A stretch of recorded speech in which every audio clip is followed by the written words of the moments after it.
الحمد لله رب العالمين والصلاة والسلام على سيد الأنبياء والمرسلين أما بعد أعوذ بالله من الشيطان الرجيم بسم الله الرحمن الرحيم والذين جاهدوا فينا لنهدينهم سبلنا صدق الله العظيم.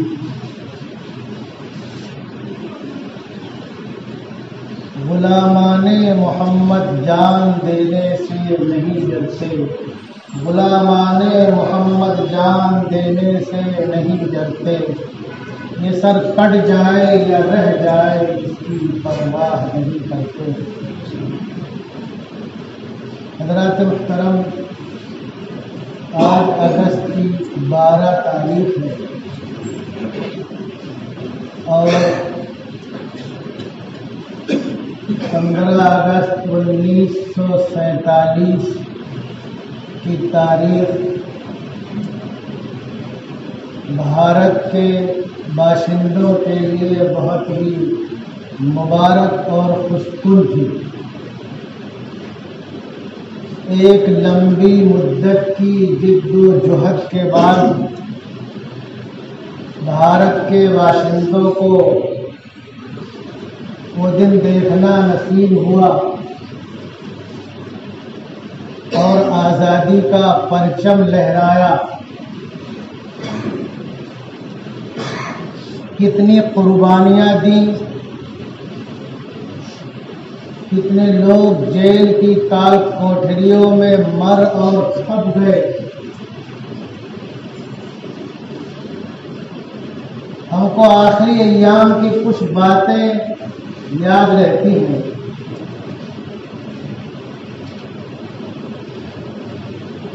ورنہ اگر آپ غور کریں گے تو اس کی شروعات ہوتی ہے 5 مئی 1731 سے.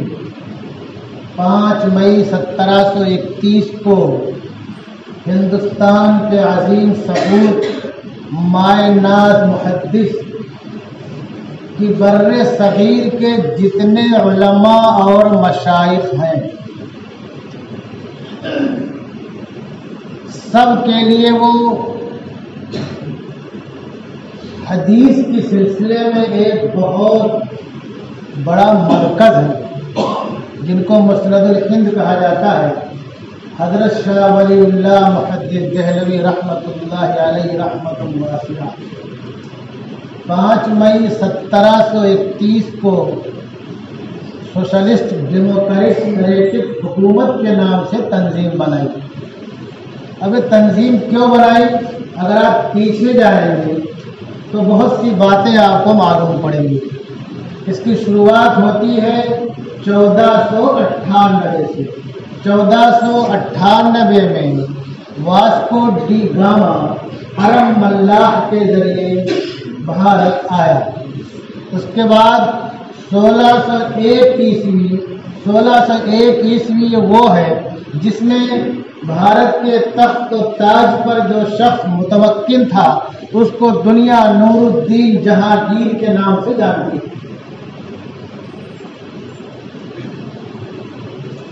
انگلینڈ کے لوگ کے 101 لوگوں نے 30,000 پاؤنڈ جمع کر کے اور کاروبار شروع کیا، ایک کمپنی قائم کی. اس کا جو پہلی بحری جہاز آیا ہے وہ 1601 میں آیا ہے. نور الدین جہانگیر کا وہ زمانہ ہے. یقیناً نور الدین جہانگیر اور اس سے پہلے اکبر اور اس سے پہلے ہمایوں اور شیر صفوری سب لوگ بہت مضبوط تھے. دیکھا جائے تو کوئی کمزوری نہ تھی کہ کوئی ان کو نگل لے گا، ہضم کر جائے گا، جبرن قبضہ کر لے گا، غصب کر لے گا. بظاہر ایسی کوئی بات نہ تھی. لیکن جو یہ شروعات ہو رہی ہے 1498 کے بعد سے اس کا ایک سنگ مین ہے 1601 عیسوی. اس کو بولتے نا آہستہ آہستہ قدم جمانا. اور اس کے بعد ایک زمانہ آتا ہے نور الدین جہانگیر کے بیٹوں میں شاہ جہاں جو ہے بھارت کے تخت و تاج کا مالک ہوتا ہے، یہ بھی کوئی کمزور شخص نہ تھا، لیکن بعض دفعہ ایسا ہوتا ہے، مسترد کیرانوی نے کہا، یہ جبر بھی دیکھا ہے تاریخ کی نظروں نے، یہ جبر بھی دیکھا ہے تاریخ کی نظروں نے، لمحوں نے خطا کی تھی، صدیوں نے سزا پائی تھی۔ مفتی لڑکی بیمار ہو گئی، غالباً زیب النساء نام تھا شاہ جہاں کی، علاج معالجہ ہوتا رہا، اور بیمار کیسے ہوئی وہ اسلام میں جس کی کوئی حقیقت نہیں ہے، اس کی سالگرہ تھی اور شمع روشن تھی اور اس کا باریک کپڑا لگ گیا، جل گئی اور کیا ہو گیا، اور کوئی تکلیف نہیں ہو، بھارت کے طبیبوں نے علاج کیا۔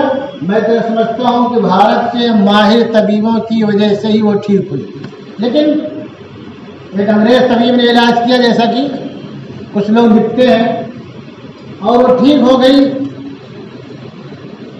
تو شاہجہاں نے کہا، بھائی تم کیا مانگتے ہو؟ تو کہا ہمیں کچھ نہیں چاہیے۔ جب بار بار اصرار ہوا شاہجہاں کا تو اس نے اپنی زبان کھولی، مسلمانوں تمہارے لیے اس میں سبق ہے، تم اپنے 2 لقمے کے لیے، ایک چائے کے لیے اپنا زمین بیچ دیتے ہو، اپنے پڑوسی کو بیچ دیتے ہو، دوسروں کی عزت و ناموس نیلام کر دیتے ہو۔ سبق حاصل کرو، جو تمہیں کرنا چاہیے تھا وہ غیر کرنا، جو خوبیاں تمہارے اندر ہونی چاہیے تھی وہ لوگ اپنائے ہوئے ہیں جن کا اسلام سے کوئی تعلق نہیں ہے۔ اس نے کیا کہا، ہمارے لوگوں کو بے روک ٹوک آنے جانے کی اجازت دی جائے۔ شاہجہاں نے اجازت دے دی۔ وہ یہ سمجھ نہ پایا کہ یہ انگریز طبیب ہم سے کتنی بھاری فیس مانگ رہا۔ ہم ہوتے تو اپنا خزانہ بھر لیتے، لاکھوں مربع میں زمین رائٹ کروا لیتے، ہے کہ نہیں؟ اپنا کہیں طریقہ نا اپنے بھائیوں کا، اپنے بھائی کا گلا کاٹنا ہے بہت اچھے طریقے سے آتا ہے، اللہ خیر فرمائے۔ شاہجہاں نے سمجھ سکا کتنی بھاری فیس مانگ رہا ہے، اجازت دے دیا اس نے۔ اب اس کے بعد ایسٹ انڈیا کمپنی کیا بہت تفصیل ہے، ہوتے کرتے 1803 میں، کیونکہ 1707 میں حضرت اورنگزیب عالمگیر قدس سرہ دنیا سے رخصت ہو جاتے ہیں، اور ان کے ناخلف اولادوں میں، یہ بات دھیان رکھو، باپ کتنا بھی بڑی متقی پرہیزگار طاقت اور مضبوط ہو، اولادیں اس کی سچی جانشینی کی حقدار اور ضروری نہیں ہے۔ ان کی اولادیں اس تخت و تاج کو سنبھال نہ سکی، اور کمزوری پیدا ہوتی گئی، طوائف ملکی پیدا ہو گئی، اور انگریزوں کا آہستہ آہستہ قدم بڑھنے لگا۔ جو آہستہ آہستہ قدم بڑھنے لگا، شاہ اللہ محدث دہلوی رحمۃ اللہ علیہ نے اسی کے مد نظر 5 مئی 1721 کو کمیٹی بنائی، سوشل ڈیموکریٹک حکومت کے نام سے، اور ان ظالموں جابروں کے خلاف آپ نے بولنا اور لکھنا شروع کیا۔ حضرت کے ساتھ کیا ہوا میں بتا چکا ہوں، پورے بر صغیر میں آپ عظیم محدث ہیں، جتنے علماء مشائخ اور محدثین ہیں سب کی سندیں حضرت تک پہنچتی ہیں۔ حدیث کا سلسلہ ہوتا ہے، شجرہ اسے بولتے ہیں، سب کی وہاں تک پہنچتی ہیں، اللہ ماشاءاللہ۔ اس وقت جو ہے دلی کا ایک حاکم تھا، اس کا نام تھا بخت علی، اس نے حضرت کے دونوں پہنچے اتروا دیے، پہنچے دونوں اتروا دیے کہ لکھ نہ سکیں۔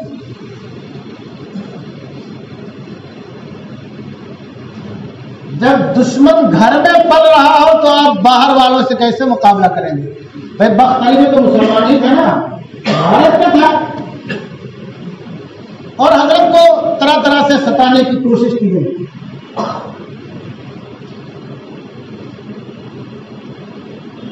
اور اس کے بعد چونکہ حضرت کام کر رہے تھے اور بھارت کے وہ لوگ جو کہ وطن کے لیے مخلص تھے وہ سب زیادہ تر کون تھے؟ مسلمان تھے. یاد رکھو اس بات کو، مٹی سے محبت کرنا اوروں کے لیے اخلاقی فریضہ ہو سکتا ہے، لیکن اپنی سرزمین مٹی اور وطن سے محبت کرنا یہ مسلمانوں نے سرکار دو جہاں صلی اللہ علیہ وسلم نے سیکھا ہے. جب آپ مکہ مکرمہ سے ہجرت کر رہے تھے تو آپ نے ایک پہاڑی پہ کھڑے ہو کر کے خانہ کعبہ کی طرف اشارہ کر کے کہا تھا اور مکہ مکرمہ کی طرف اشارہ کر کے کہا تھا میں تجھے چھوڑ کے ہرگز نہ جاتا، میں تجھے چھوڑ کے ہرگز نہ جاتا اگر یہ لوگ مجھے مجبور نہ کر دیتے. تو ہمیں تو مٹی سے محبت گنبد خضرا کے مٹی سے ملی ہے، کسی کو سمجھانے کی ضرورت نہیں ہے. اور یہ مٹی ہی سے محبت ہے. تم لاؤ تو ایک مثال ایسے پیش کر دو.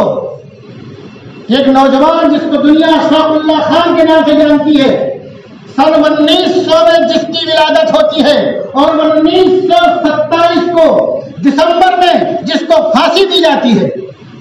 یوپی کے لوگ ہوں گے، اگر آپ کو نہیں معلوم ہے تو بہت افسوس ہے.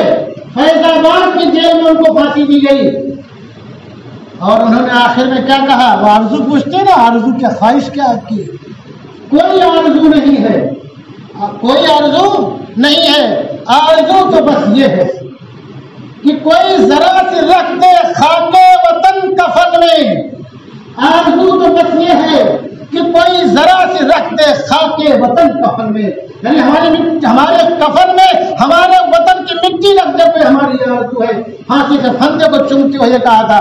لاؤ کوئی مثال ایسی پیش کرو. یہ سب کہاں سے آیا؟ یہ وہی جناب رسول اللہ صلی اللہ علیہ وسلم کی زندگی سے حاصل ہوا.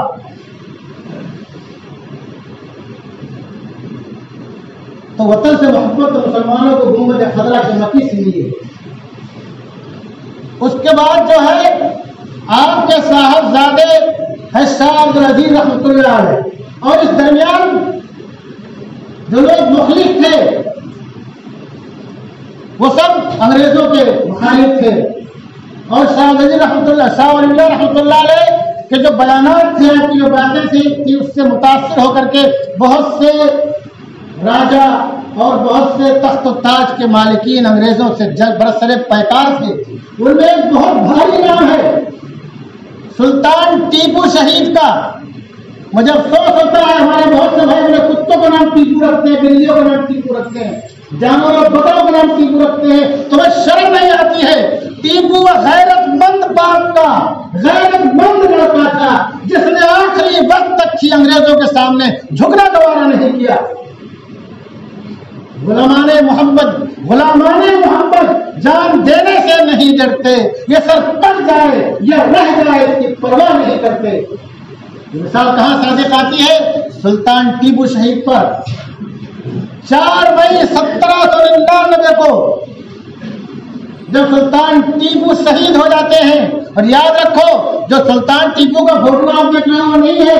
سلطان ٹیپو اپنے وقت کا قطب تھا، خوف تھا، ولی تھا. کتنے مجمع میں کتنے لوگ ہم نے جو صاحب ترتیب ہوں گے. سلطان ٹیپو نے جب جامع مسجد بنائی تو نماز کے لیے مجمع جمع تھا، خانقاہوں کے درویش تھے اور مزاروں کے سجادگان تھے، علماء اور مشائخ تھے، مقررین تھے، واعظین تھے، مبلغین تھے. کا نماز وہ پڑھائے آگے بڑھے جو صاحب ترتیب ہو. اس مجمع میں سے کوئی آگے نہیں بڑھ سکا. اگر کوئی آگے بڑھا تو سلطان ٹیپو شہید آگے بڑھے. کہا میں بالغ ہونے سے اب تک میں صاحب ترتیب ہوں. صاحب ترتیب کا مطلب کیا ہے؟ کہ کسی کی مسلسل 5 نمازیں نہ چھوٹی ہوں. ہم تو سوتے سوتے گزار دیتے ہیں. کتنا بڑا ولی تھا، داڑھی کبھی نہیں چلائی ہے. 4 مئی 1799 کو سلطان ٹیپو کی شہادت کے بعد یہ انگریزوں نے کہا کہ آج سے کل ہندوستان ہمارا ہے. اس سے پہلے یہ کہنے کی جرات نہیں تھی، یہ کہنے کی ہمت نہیں تھی. 1803 میں شاہ عالم ثانی سے جبرن انگریزوں نے معاہدہ لکھایا کہ خلق اللہ کی اور ملک بادشاہ سلامت کا اور حکومت کمپنی بہادر کی. جب 1803 میں یہ معاہدہ ہوا تو شاہ عزیز رحمۃ اللہ رحمۃ واسعہ نے وہ فتویٰ دیا ہے جو تاریخ کے اوراق میں درج ہے. وہ دلیرانہ فتویٰ جس کا انجام جانتے تھے وہ کہ مسلمانوں پر جہاد فرض ہو چکا ہے، مسلمانوں پر جہاد فرض ہو چکا ہے، اس کے علاوہ کوئی چارہ نہیں ہے. اس کی وجہ سے ان کو چھپکلی کا زہر دیا گیا جس کی وجہ سے ان کو کوڑ کی بیماری ہو گئی اور کھڑی دوپہر میں ان کو نئے سال و سامان کے پیدل دلی چھوڑنے پر مجبور کیا گیا. معمولی آدمی نہ تھے، دھیان رکھو، ہاتھی نشی تھے، بہت رئیس امیر کبیر تھے. کبھی دھوپ کی تماشا میں دیکھی تھی، لیکن جب ان کا انتقال ہوتا ہے اس کا ذرائع نہیں تھے، پھر بھی اتنا مجمع تھا کہ 55 بار ان کی نماز جنازہ پڑھی گئی. 1803 میں جب ایسا ہوا تو آپ نے فتویٰ دیا. اب اس کے بعد حقیقت یہ ہے کہ میں اکیلا ہی چلا تھا جانب منزل مگر، مگر لوگ آتے گئے اور کارواں بنتا گیا. اس کے بعد تو خاص طور سے علماء اور مشائخ کا ایک لامتناہی سلسلہ ہے جنہوں نے میدان جنگ میں سر دھڑ کی بازی لگانے کو اپنے لیے باعث افتخار سمجھا. یہ کوئی مبالغے کی بات نہیں کر رہا ہوں. آپ انگریز کچھ سچے پکے انگریزوں کی لکھی ہوئی ڈائریاں پڑھیے، ان کے قلم سے نکلے ہوئے الفاظ پڑھیے. انہوں نے خود لکھا ہے اور خاص طور سے 1864 سے لے کر کے 1867 تک یہ علماء کے لیے بہت ہی ظلم و زیادتی کا وقت تھا. دلی کے چاندنی چوک سے لے کر خیبر تک، یہ میں نے کہا انگریز مورنی کا ایڈورڈ ٹامسن کہتا ہے دلی کی چاندنی چوک سے لے کر کے خیبر تک کوئی ایسا درخت نہیں باقی تھا جس میں علماء کو سولی میں لٹکایا گیا ہو، اور محل لاہور کی جامع مسجد میں جو پھانسی کا پھندا لگایا گیا تھا اس میں ایک دن میں 80 علماء کو پھانسیاں دی جا رہی تھی.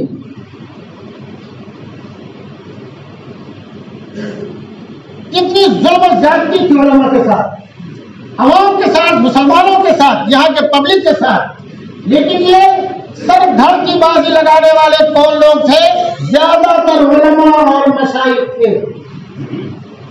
یہاں تک کہ آخر میں جو نام ہمارے سامنے آتا ہے مولانا محمد علی جوہر کا، کہاں کے خوشاچی تھے؟ آکسفورڈ اور کیمبرج کے خوشاچی تھے، وہاں کی خط چھانی تھی. لیکن جب وہ اس میدان میں آتے ہیں تو ان کے نام کے ساتھ مولانا لگتا ہے.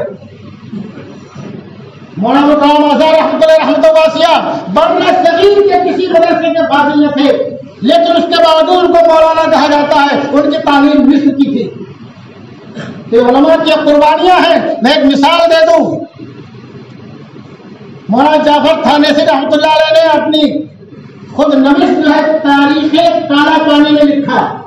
جب 1857 میں، دھیان رکھو، 1857 میں پلاسی کی جنگ میں نواب سراج الدولہ کو افغانوں کے غداری سے شکست ہوتی ہے اور اس کے بعد نواب قاسم کو شکست ہوتی ہے، اور پھر 1857 میں تمام لوگ ایک جٹ ہو کر کے بہادر شاہ ظفر کی قیادت میں انگریزوں کو بھگانے کا کام کرتے ہیں، لیکن اس میں ناکامی آ جاتی ہے. آخرکار بہادر شاہ ظفر کو قید کر کے رنگون بھیج دیا جاتا ہے. یہ ہندوستان کا آخری تاجدار، مغلیہ سلطنت، مغلیہ خاندان کا آخری فرمانروا، اور آخر میں وہ کہتا رہا کہ تو کتنا بدنصیب ہے ظفر، کتنا بدنصیب ہے ظفر کی دفن کے لیے 2 گز زمین بھی نہ مل سکی پورے یار میں. یہ مسلمانوں کی محبت ہوتی ہے وطن سے کہ اپنے وطن میں مرنے کے لیے تڑپ رہا ہے بہادر شاہ ظفر.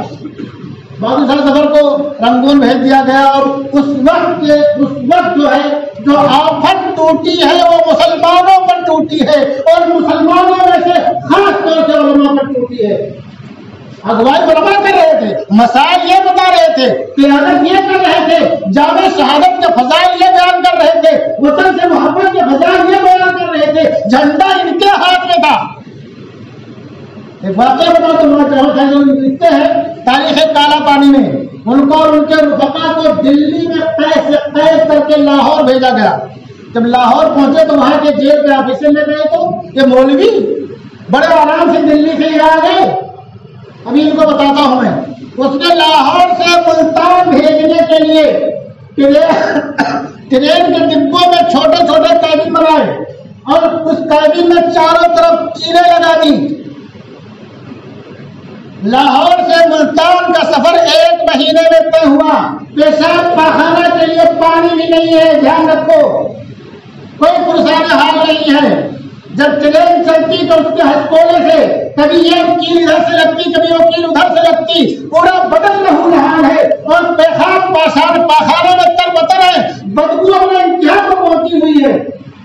جب ملتان کتنی مشقت تکلیف برداشت کیا ہے، لیکن یہ نہ کہا، آخر تک یہ نہ کہا کہ ہم تمہارے خلاف نہیں ہیں، آخر تک یہی کہتے رہے کہ 1837 جنگ میں ہم تمہارے خلاف تھے، ہیں اور رہیں گے۔ جب ملتان گاڑی پہنچ گئی، وہاں ہم لوگوں کو یہ سنایا گیا کہ تم لوگوں کو صبح پھانسی ہونے والی ہے، تو خوش ہو گئے۔ کیوں خوش ہو گئے؟ مسلمانوں کی فطرت کیا ہے، ان کی خصوصیت کیا ہے کہ نہ شہادت ہے مقصود و مطلوب مومن، نہ کشور کشائی، نہ مال غنیمت، کہ مسلمان تو شہادت چاہتا ہی چاہتا ہے۔ بہت سب خوش ہو گئے تو آفیسر لا کے بتاؤ، بڑا آفیسر ہے تو مولوی تو بہت خوش ہیں سب۔ اچھا مجھے کیا پوچھا ان سے؟ تو جب پوچھا تو بڑا ہم خوش اس لیے ہیں کہ ہم کو شہادت نصیب ہوگی۔ تو کہا اچھا یہ مولویوں کی کو خوش نہیں رہنے دیں گے ہم۔ اس نے فرمان جاری کر دیا ان کو پھانسی کے بجائے کالا پانی بھیج دیا جائے۔ اب کالا پانی بھیجنے کے لیے جو تیاری ہوئی، ان لوگوں کے گھر والوں کو اطلاع دی گئی، سب کی جوان بیویاں بچے اور بوڑھے ماں باپ ملنے کے لیے آئے۔ مولانا جواد حنفی لکھتے ہیں کہ وہ وقت بہت ہی کٹھن اور مشکل گھڑی وقت تھا، جبکہ ماں باپ رو رہے تھے، بیویاں رو رہی تھی، بچے رو رہے تھے، اور میرے لیے تو بہت کٹھن گھڑی وہ تھی جب میرا چھوٹا بچہ میرے پیر سے لپٹ گیا۔ انگریز آفیسر نے کہا تم چاہو تو ان کو چھوڑ دیں گے، خالی اتنا بول دیں کہ ہم ان کے خلاف جنگ میں نہیں تھے۔ چھوٹا بچہ پیر سے لپٹ کے بولتا ابو بول دو، بولنے میں کیا جاتا ہے، ابو بول دو، بولنے میں کیا جاتا ہے۔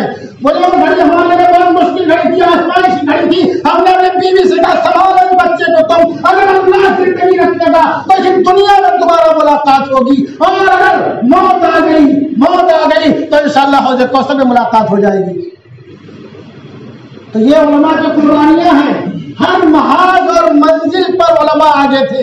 اور بالکل آزادی کے قریب کا واقعہ حضرت شیخ الہند رحمۃ اللہ رحمۃ اللہ کو مکہ سے گرفتار کیا جاتا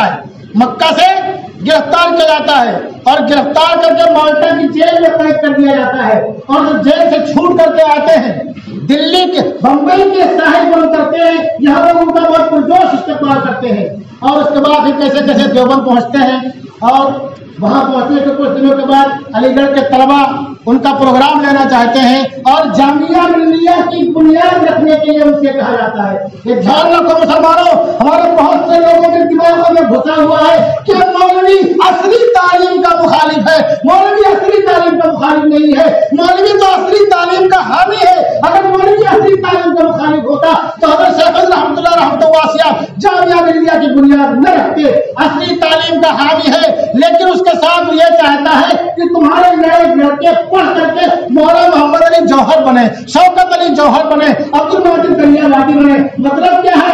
دینداری ہو، دینداری کے ساتھ اگر دینداری ہے، تم کلمے پر باقی ہو، اسلام پر باقی ہو، تم کوئی بھی تعلیم حاصل کرو، اس کی اسلام حوصلہ افزائی کرتا ہے، علماء حوصلہ افزائی کرتے ہیں۔ لیکن افسوس آج کے ہمارے نوجوان مولانا محمد علی جوہر، عبد المجید دریا بادی اور اشفاق اللہ خان نہیں بننا چاہتے ہیں، بلکہ ان کے ہاتھوں میں کیا وہ جمدی ہوتی ہے، نشہ کی چیزیں ہوتی ہیں، اور موبائل میں پتہ نہیں کیا چیزیں ہوتی ہیں۔ ہمارے نوجوان، ہم نے سنا 60% جو ہے اس وبا اور مرض میں مبتلا ہے، نشہ کی لت میں مبتلا ہے۔ نوجوانوں، اگر تمہارے اندر یہ برائیاں رہ گئی باقی رہ گئی تو تم تو تباہ ہو گئی، تمہاری نسلیں بھی تباہ ہو جائیں گی۔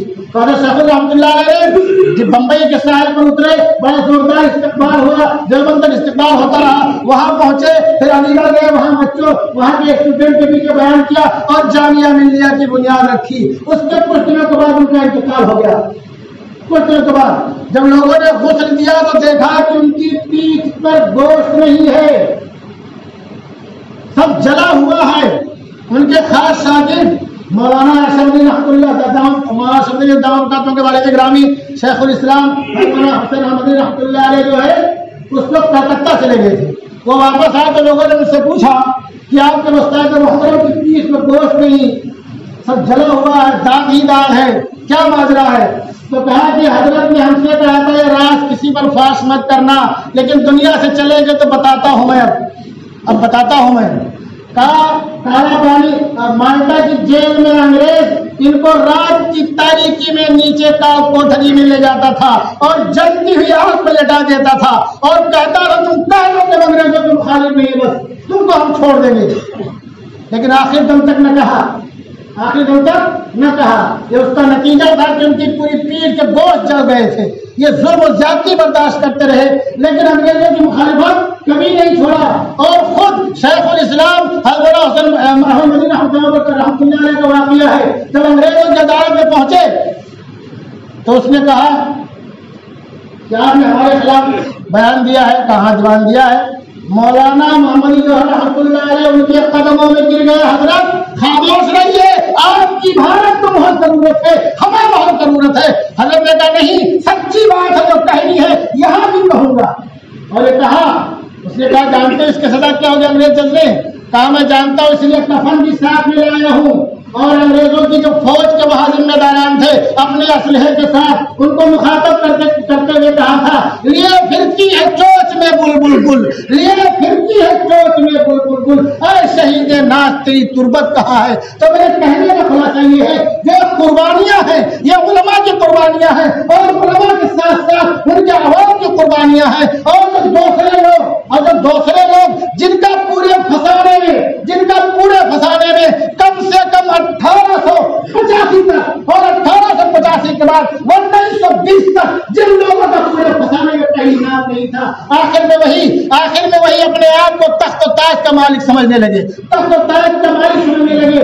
اور دوستو جن لوگوں نے پوری کی پوری قربانیاں دی ہیں ان کا نام کہیں نہیں آتا ہے، اور آج ہمیں ہی ہمارے اسلاف کی قربانیاں، ہمارے بزرگوں کی قربانیاں، ہمارے بڑوں کی قربانیاں، اس کو بھلا کر کے آج ہمیں ہی وطن کا وفادار نہیں مانا جا رہا ہے۔ بڑے افسوس کا مقام ہے مسلمانوں، وطن کے سچے پکے وفادار مسلمان تھے، ہیں اور رہیں گے۔ ہمیں کہیں اپنی صفائی دینے کی ضرورت نہیں ہے، ہماری صفائی کے لیے بس یہی کافی ہے کہ آقا نامدار صلی اللہ علیہ وسلم کی جو زندگی ہمارے سامنے ہے وہ ہمیں اپنے وطن سے، مٹی سے محبت کرنا، وفا کرنا سکھاتی ہے۔ اللہ تبارک و تعالی ہم تمام لوگوں کو جناب رسول اللہ صلی اللہ علیہ وسلم کی زندگی اپنانے کی اور اپنے وطن سے محبت کی اور اس کو گلزار بنانے کی توفیق عطا فرمائے۔ ہمارے